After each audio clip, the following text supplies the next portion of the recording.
ಆತ್ಮೀಯ H16 news ಅರ್ಥ ದೇಶದ ನಮಗೆ ಸ್ವಾಗತ. ನಾನು ನಿಮ್ಮವ MI ಅಥವಾ ಮಲ್ಲಪ್ಪ ಜೋತವರ ಆತ್ಮೀಯರೇ.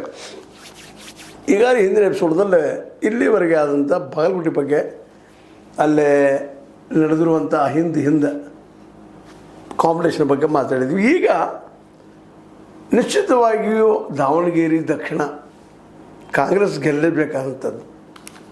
ಆದರೆ ದುರಂತ ಏನಾಯ್ತಪ್ಪ ಅಂತಂದ್ರೆ SS ಮಲ್ಲಿಕಾರ್ಜುನ್ ಅವ್ರು ಮಾಡಿದ ಒಂದು ದೊಡ್ಡ ತಪ್ಪು. ಅವರು ಈ ಸಲ ಕೊಡಬೇಕಾಗಿತ್ತು ಮುಸ್ಲಿಮರಿಗೆ, ತಪ್ಪು ಮಾಡಿದರು. ಯಾಕಂದ್ರೆ 70-80 ಸಾವಿರ ಓಟ್ ಹೊಡೆದು 70 ಹಿಡೀರಿ, 65,000 ಓಟ್ ಹಿಡೀರಿ, ಸಣ್ಣದಲ್ಲ. ಅವ್ರ ನಿಧಾನಕ್ಕೆ ಒಗ್ಗಟ್ಟು ಆಗ್ತಾಯಿದೆ, ಸುದ್ದಿಗಳು ಬರ್ತಾಯಿದ್ದಾವೆ. ಅಲ್ಲಿಯ ಸರ್ವೆಗಳು ಹೇಳ್ತಾ ಇದ್ದಾರೆ, ಇಲ್ಲ ಈ ಸಲ ನಮ್ಮ ಮಲ್ಲಿಕಾರ್ಜುನ್ ಅವ್ರ ಮಗ ಸಮರ್ಥ ಗೆಲ್ಲೋದು ಭಾಳ ಕಷ್ಟ, ಅಫಿಲ್ ಟಾಸ್ಕ್. ಈ ಸಲ ಅವ್ರ ಸಾಮ್ರಾಜ್ಯದ ಒಂದು ಹೊಡೆತ ಬೀಳ್ತದೆ. ಶಾಮನೂರು ಶಿವಶಂಕರಪ್ಪರು ದಾವಣಗೆರೆಯಲ್ಲಿ ಖರೀದಿ ತೊಗೊಂಡಿದ್ರು ಅನ್ನುವಂಥ ಮಾತಿಗೆ ಈ ಸಲ ಇಲ್ಲ, ಜನ ಇದ್ದಾರಲ್ಲೇ ಅನ್ನುವಂಥ ರಿಪೋರ್ಟ್ ಬರೋ ಸಾಧ್ಯತೆಗಳಿದ್ದಾವೆ, ಕೆಲವು ಆಗೋ ಸಾಧ್ಯತೆ ಅದ ಅನ್ನುವಂಥದ್ದು. ಹಾಗಂತೇಳಿ BJP ಕ್ಯಾಂಡಿಡೇಟ್ ಆರಿಸಿ ಬರ್ತದಂತೂ ಅಲ್ಲ, ಅದು ಗ್ಯಾರಂಟಿ ಇಲ್ಲ. ಅಲ್ಲಿ ಸ್ವತಂತ್ರವಾಗಿತ್ತಂಥ ವ್ಯಕ್ತಿ ಅವರು ಮಾಡಬಹುದು ಅನ್ನೋದು. ಯಾಕಂದ್ರೆ ಇಲ್ಲಿ ಭಾಳ ಸೂಕ್ಷ್ಮದ ವ್ಯವಹಾರ. ಯತ್ನಾಳ್ ಬೇಕು ಬೇಡ ಇದು ಪ್ರಶ್ನೆ. ಬಾಗಲಕೋಟೆಯಲ್ಲೇ ಯತ್ನಾಳರ ಹೆಚ್ಚು ಉಪಯೋಗ ಮಾಡಿಕೊಂಡ್ರೆ ಅದು ಇಲ್ಲಿ ಪ್ರಭಾವ ಆಗುವಂಥದ್ದು. BJP ಕ್ಯಾಂಡಿಡೇಟ್ ಶ್ರೀನಿವಾಸ್ ದಾಸ್ ಕರಿಯಪ್ಪ ಅವ್ರಿಗೆ ಮತಗಳು ಕಡಿಮೆ ಆಗುವಂಥದ್ದು. ಸ್ವತಂತ್ರ ಮುಸ್ಲಿಂ ಯಾವುದೋ ಒಬ್ಬ ಅಭ್ಯರ್ಥಿಗೆ ಅವರೆಲ್ಲ ಒಗ್ಗಟ್ಟಿನಿಂದ ಮತ ಹಾಕುವಂಥ ಸಾಧ್ಯತೆಗಳು ಇದ್ದಾವೆ. ಹೀಗಾಗಿ ಸಮರ್ಥಗೂ ಭಯ, BJPಗೂ ಭಯ. BJPಗೂ ಅಷ್ಟೇ ಕಷ್ಟದ ಕೆಲಸ ಆಗೋಗ್ಬಿಟ್ಟದ. ಇಲ್ಲಿವರೆಗೆ ಈ ಹಿಂದುತ್ವದ ಒಂದು ಠೇಕ ತೆಗೆದುಕೊಂಡಿರುವಂಥ BJP ಅದರಲ್ಲೂ ಅದ್ರ ಬಗ್ಗೆ ಬಾಯಿಗೆ ಬಂದಂತೆ ಮಾತಾಡುವಂಥದ್ದು, ಅದೇನು ತಾಳೆಲ್ಲ ತಂತಿಲ್ಲ ಮಾತಾಡುವಂಥ ನಮ್ಮ ಯತ್ನಾಳ್ ಅವರಿಂದಾಗಿ ದಕ್ಷಿಣ ದಾವಣಗೆರೆ BJP ಕೈ ಬಿಡುವಂಥದ್ದು, ಕಾಂಗ್ರೆಸ್ಗೂ ಪೆಟ್ಟು ಕೊಡುವಂಥದ್ದು ಅದ. ಹೀಗಾಗಿ ಸಮರ್ಥಗೆ ನಡಕ್ಕೆ ಶುರುವಾಗಿದೆ ಅನ್ನೋಕ್ಕಿಂತಲೂ SS ಮಲ್ಲಿಕಾರ್ಜುನ್ ಅವ್ರಿಗೆ ನಡಕ್ಕೆ ಶುರುವಾಗಿಬಿಟ್ಟದ. ತನ್ನ ತಂದೆ ನಂತರ ತನ್ನ ಮಗ ಬರಬೇಕು, ನಮ್ಮ ಸಾಮ್ರಾಜ್ಯ ಮುಂದುವರಿಬೇಕು ಅನ್ನುವಂತಹ ಒಂದು ಧ್ಯೇಯದಿಂದ ಇದು ಮಾಡಿದಂಥದ್ದು.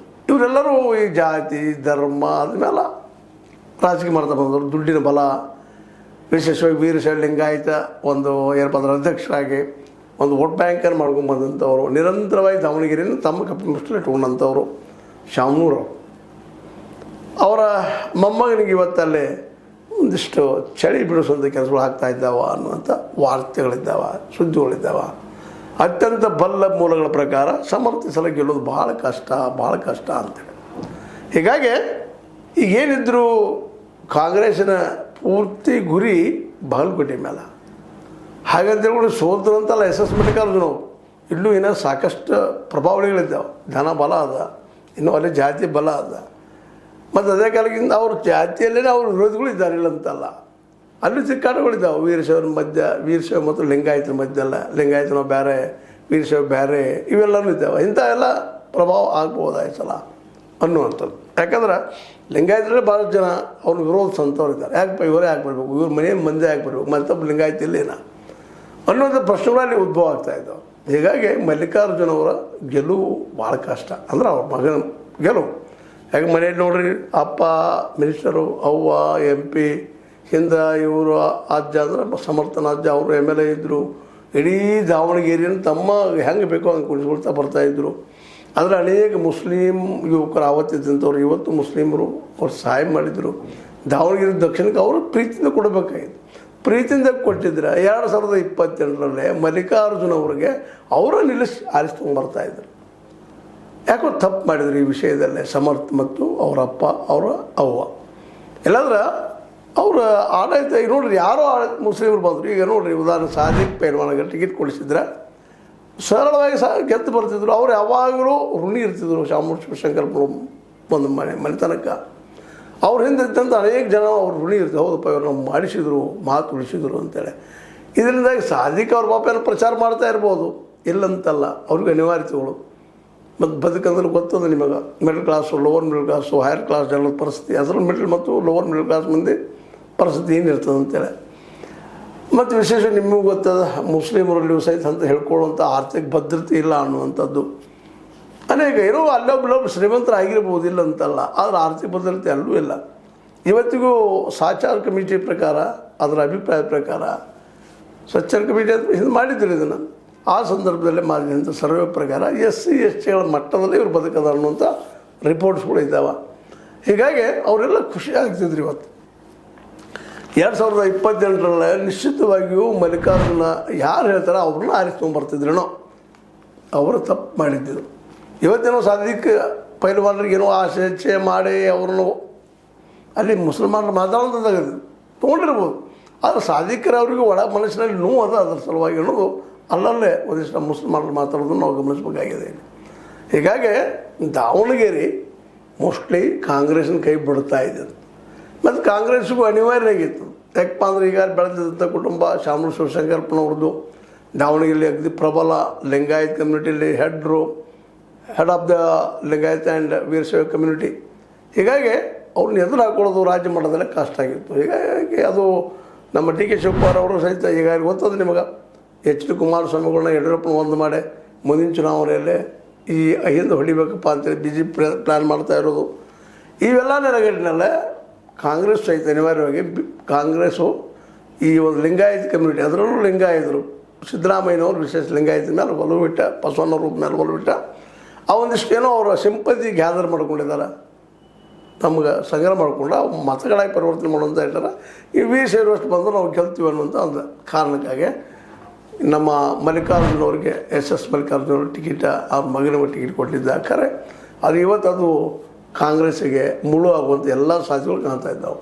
ಮುಸಲ್ಮಾನರಲ್ಲಿ ಒಳಗಿದೊಳಗೆ ಎಲ್ಲರಿಗೂ ಅವರು ಏಕತ್ರ ಆಗ್ತಾಯಿದ್ದಾರೆ, ಒಂದು ಆಗ್ತಾಯಿದ್ದಾರೆ. ಅದೇ ಕಾಲ CM ಇಬ್ರಾಹಿಂ ಹೇಳಿದಂಥ ಪಕ್ಷೇತರಿಗೆ ಮತ ಹಾಕುವ ಸಾಧ್ಯತೆಗಳು ಹೆಚ್ಚಿದ್ದಾವೆ. ಒಂದು ವೇಳೆ ಒಕ್ಕಟ್ಟಿನಿಂದ ಎಲ್ಲ ಮತ ಆ ವ್ಯಕ್ತಿಗೆ ಬಿದ್ದಪ್ಪ ಅಂದ್ರೆ, ಯಾಕಂದರೆ BJP ಜೊತೆಗೆ ಅವ್ರಿಗೆ ಮಾನಸಿಕವಾಗಿ ಹೊಂದಾಣಿಕೆ ಆಗಲಿಕ್ಕೆ ಸಾಧ್ಯ ಇಲ್ಲ. ಅದರಲ್ಲೂ ಯತ್ನಾಳ್ ಬಾಯಿಗೆ ಬಂದಂಗೆ ಮಾತಾಡುವಂಥದ್ದು, ಹೌದು ಮಾಡಿರಿ, ಮುಸ್ಲಿಂ ವಿರೋಧಿ ಇರಲಿಲ್ಲ ಅಂತಲ್ಲ, ಆದರೆ ಅವ್ರು ಮಾತಾಡೋದು, ಅನಂತಕುಮಾರ್ ಹೆಗಡೆ ಅಂತ ಅವ್ರು ಮಾತಾಡೋದು, ಅದರಲ್ಲೂ ಬಾಗಲಕೋಟೆಯಲ್ಲಿ ಮಾತಾಡಿದ ಪ್ರತಿಯೊಂದು ಶಬ್ದನೂ ದಾವಣಗೆರೆಯಲ್ಲಿ ಕಾಂಗ್ರೆಸ್ ಪರ್ಪಸ್ಲಿ ದೊಡ್ಡ ಮಾಡಿ ಹೇಳೋದ್ರಿಂದಾಗಿ ಸಹಜವಾಗಿ BJP ಗೆಲ್ಲುವಂತಹ ಒಂದು ಕ್ಷೇತ್ರವನ್ನು ದಾವಣಗೆರೆ ಕಳ್ಕೊಳ್ತಾ ಇದೆಯಾ ಅಂತೇಳಿ. ಯಾಕಂದರೆ ಎರಡೂ ಭಾಳ ಕಷ್ಟದ ಕೆಲಸ. ಯಡಿಯೂರಪ್ಪನಿಗೆ ಗೊತ್ತದ, ಅದಕ್ಕಾಗಿ ಅವರು ಯಡಿಯೂರಪ್ಪನವರು ಬ್ಯಾಡ್ ಅಂದ್ರು ಅಂತಂದರೆ ಬೇಕಂದ್ರೆ ತೊಂದರೆ, ಬ್ಯಾಡ್ ಅಂದ್ರೆ ಸಹಜವಾಗಿ ಅವ್ರ ವಿರೋಧಿ ಬಲ ಗಟ್ಟಿ ಆಗ್ತದೆ. ಎರಡೂ ಕಡೆ ಮಾತಿನಲ್ಲಿ ಗೆದ್ದರು ಮಾತಿಲ್ಲ, ಸೋತ್ರ ಅವ್ರಿಗೂ ಭಯ ಅದ ಒಳಗೆ. ಎರಡೂ ಕಡೆ ಸೋಯ್ತಪ್ಪ ಅಂದ್ರೆ ಯಡಿಯೂರಪ್ಪನವರ ಮುಂದಿನ ಕನಸ ಭಗ್ನ ಆಗಿ ಹೋಗ್ತದೆ. ಅದಕ್ಕೆ ಅವ್ರಿಗೂ ಒಂದು ಒತ್ತಡ ಇತ್ತು, ಹೋಗ್ರಪ್ಪ ಏನಾಗ್ತಾ ಇರೋದು ಜೂಸ್ ಆಡಿದ್ದಾರೆ, ಯತ್ನಾಳರ ಬಂದು ಮಾತಾಡ್ರಿ ಅಂತೇಳಿ. ಆದರೆ ಯತ್ನಾಳರ ಮಾತಾಡೋದ್ರಿಂದ ದಕ್ಷಿಣ ದಾವಣಗೆರೆಯಲ್ಲೇ ಖಚಿತವಾಗಿ ಮುಸ್ಲಿಂ ಮತಗಳು ಇಲ್ಲೇ ಈ ನೀನು ಶ್ರೀನಿವಾಸ್ ದಾಸ್ ಕರಿಯಪ್ಪ ಅಂದ್ರೆ ಅವ್ರಿಗೆ ಹೋಗುವಂಥದ್ದು ಕಡಿಮೆ, BJP ಹೋಗೋದು ಕಡಿಮೆ ಅಂತೇಳಿ ಅನಾಲಿಸಿಸ್ ಬರ್ತಾ ಇದ್ದಾವೆ. ಮತ್ತು ಅದೇ ಕಾಲಕ್ಕೆ ಮುಸಲ್ಮಾನರಲ್ಲಿ ಒಬ್ಬ ತಮ್ಮದೇ ಅಂತ ವ್ಯಕ್ತಿಯಪ್ಪ ಯಾರದಾರೋ ಅವ್ರನ್ನ ಹಾಕಬೇಕಪ್ಪ ಮತ ಅಂತೇಳಿ ಮಾತುಗಳು ಕೇಳಿ ಬರ್ತಾ ಇದ್ದಾವೆ. ಕಾಂಗ್ರೆಸ್ಸಿಗೆ ಬೀಳಬೇಕಾದ ಮತಗಳು ಪಕ್ಷೇತರ ವ್ಯಕ್ತಿಗೆ ಬೀಳೋದು ಸಾಧ್ಯತೆಗಳು ಹೆಚ್ಚಾಗಿದ್ದರಿಂದಾಗೆ ಸಹಜವಾಗಿ ಇವತ್ತು ಮಲ್ಲಿಕಾರ್ಜುನ್ ಮತ್ತು ಅವ್ರ ಮಗ ಸಮರ್ಥ ಅವ್ರ ತಾಯಿ ಅವರಿಗೆ ಇದು ಏನಪ್ಪ ಅಂತಂದ್ರೆ ನಿಶ್ಚಿತವಾಗಿಯೂ ಗಾಬರಿಗೊಳ್ಳುವಂಥ ವರದಿಗಳು ಬರ್ತಾ ಇದ್ದಾವೆ. ಮತ್ತು ಇನ್ನೇನು ಮಾಡಲಿಕ್ಕೆ ಸಾಧ್ಯ ಇಲ್ಲ ಕೆಲವೊಂದಿಷ್ಟು. ಆದರೂ ಏನಾದರೂ ಒಂದು ಸ್ವಲ್ಪ ಗೆದ್ದರೂ ಸಹಿತ ಭಾಳ ಕಡಿಮೆ ಅಂತರದಿಂದ ಗೆಲ್ಲಬಹುದೇನೋ. ಅದು ನಿಮ್ಮ ಚುನಾವಣಾ ಟ್ಯಾಕ್ಟಿಕ್ಸ್ ಗೊತ್ತಿದ್ದಾವೆ, ಯಾವ ರೀತಿಯಾಗಿ ದುಡ್ಡು ಹಂಚ್ತಾರೆ, ಮಾಡ್ತಾರೆ, ಮತ್ತೇನೋ ಮಾಡ್ತಾರೆ, ತಮ್ಮ ಬೇಕಂದ್ರೆ ಹೋಟೆ ಹೆಂಗೆ ಹಾಕಿಸ್ಕೊಂಡ್ಬರ್ತಾರೆ, ಇವೆಲ್ಲ ಇವು ಕಾಮನಾಗಿ ನಡೆಯುವಂಥದ್ದು. ಆ ದಿಶೆಯಲ್ಲೇ ಒಂದೇನೋ ಗೆದ್ದರೂ ಸಹಿತ ಭಾಳ ನ್ಯಾರೋ ಮಾರ್ಜಿನ್ ಅಂಥೇಳಿ ಅಲ್ಲಿಯ ಸ್ಥಳೀಯ ಜನ ಮಾತಾಡಿಕೊಳ್ಳೋದನ್ನು ನಮ್ಮ ವರದಿಗಾರರು ತಿಳಿಸಿದ್ದಾರೆ. ಆ ನೆಲೆಗಟ್ಟಲೆ ನಾವು ಮಾತಾಡಿದ್ದು. ಇದು ನಿಮ್ಗೆ ಸರಿ ಅನಿಸಿದ್ರೆ ಲೈಕ್ ಮಾಡಿರಿ, ಸರಿ ಅನಿಸಿದ್ರೆ ಡಿಸ್ಲೈಕ್ ಮಾಡಿರಿ, ಏನಾದರೂ ಮಾಡಿರಿ, ಮಾಡ್ತಾ ಇರಿ. ದಾವಣಗೆರೆ ಮಾತ್ರ ಕಾಂಗ್ರೆಸ್ದ ಕೈ ಬಿಡು ಸಾಧ್ಯತೆ ಹೆಚ್ಚಿದೆ ಅನ್ನುವಂಥ ಮಾತನ್ನು ಈ ಸಂದರ್ಭದಲ್ಲಿ ಮತ್ತೆ ಹೇಳ್ತಾ ಲೈಕ್ ಮಾಡಿ, ಶೇರ್ ಮಾಡಿ, ಕಾಮೆಂಟ್ ಮಾಡಿ, ಸಬ್ಸ್ಕ್ರೈಬ್ ಮಾಡಿ. H16 ನ್ಯೂಸ್ ಅರ್ಥ ತಿಳಿಸ್ತಾರೆ. ಸತ್ಯದ ಕೈಗಳಲ್ಲಿ ವಂದನೆಗಳು.